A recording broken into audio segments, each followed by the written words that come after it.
Welcome to the Crossing Void High School! I'm your great teacher, Erezia, and thanks for coming for our first lesson.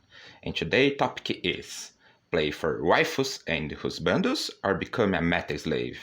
If I'm going to be a dominate slave, if I'm going to be a meta player, in who should I invest?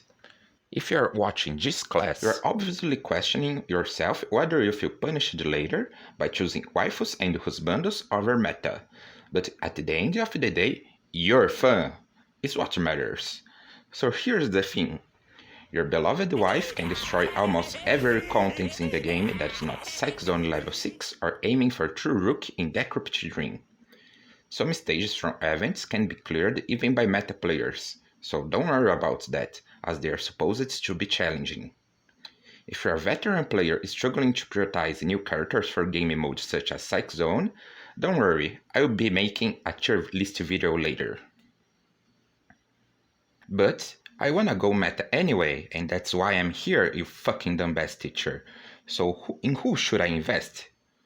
As a rule of thumb for both AoE and single targets, you would need one strong pair with a cross to spend your skill points, and one stronger climaxer to spend your climax points, preferably of 10 cost. Then invest on support characters such as Tomoka, Mashiro, characters that inflict wound and frail, or have buffs as they can be used on literally any type of comp.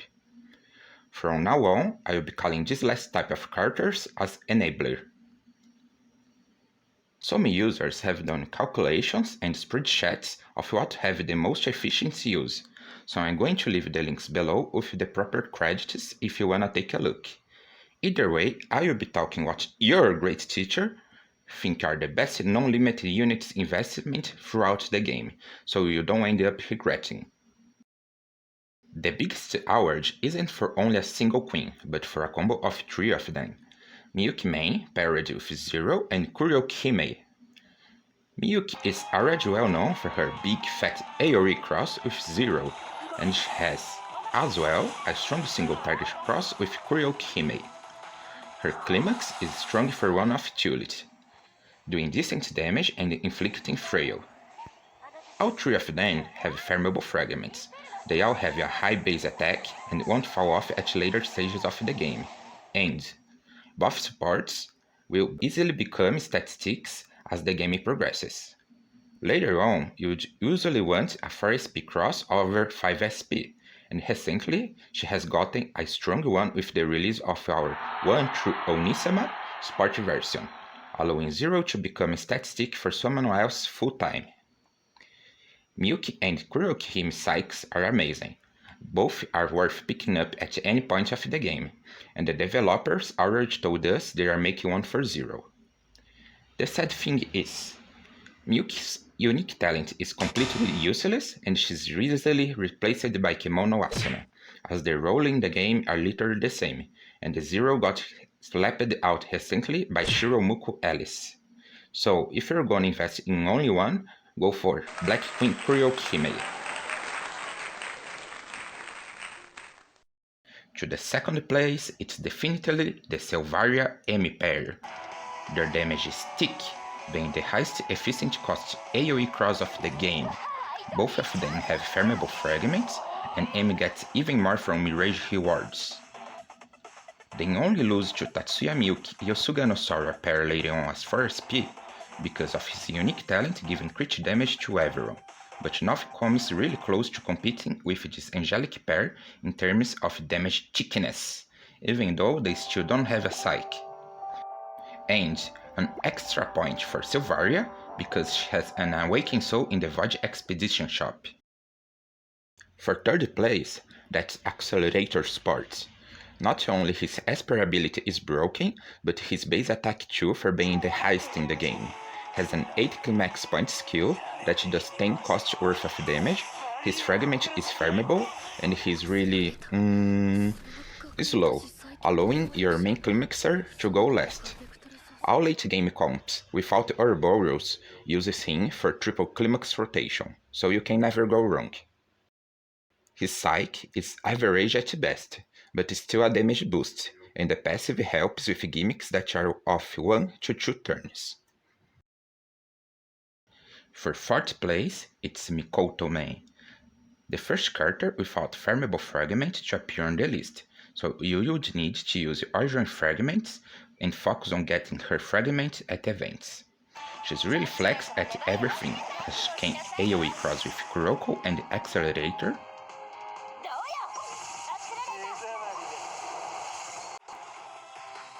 can single target cross with Toma, can be an AoE climax machine when paired with Accelerator,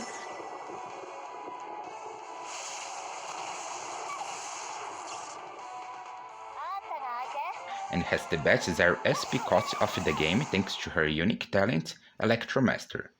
The only thing she doesn't do is single target climax. The only without Psych from all mentioned before is Kuroko. All the others have a decent to really good Psych.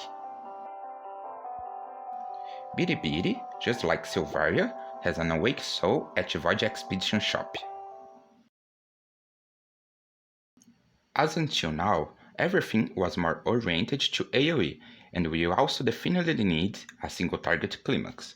And for that spot, the 5th place goes to main Taiga. She also doesn't have a farmable fragment, but she's the best unit to let out your anger. Wait, it's that, but not exactly that. She has the best single target climax in the game. And the only character in the game that does proper full damage to 2 targets. She can be paired with Tomo for triple climax, and still can flex for crosses with Holo, Kuroneko, and Mashiro. Her psyche is still a dream though. In the same vein, we need a single target cross, right? Being really similar to Sylvaria Eme, for 6th and the last place, it goes to Eme Sadao. They both have farmable fragments and their cross is the best cost efficient 4 SP single target cross of the game, losing only to Kimono Asuna and Shokuho Misaki thanks to their unique talents applying a free frail. Sadly, you would need to either invest in only one of the Emi counterparts or divide the fragments between them, but at least we get a lot of them, and I'll teach how you to do this in the next video. A reminder to start up at least Tomoka and someone to pair with her, as she's kind of a joker card of all comps in the game. Most enablers don't need strong talents, just stars so their ability have maximized effect.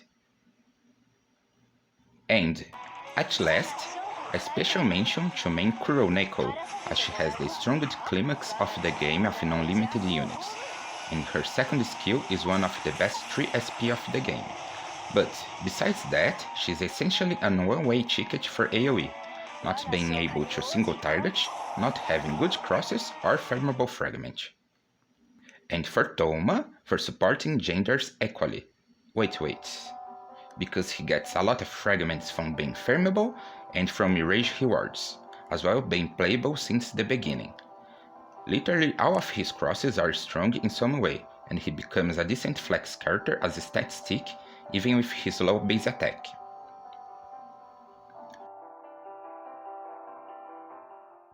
Hope you guys enjoyed, thanks for watching, and stay tuned in for our next class.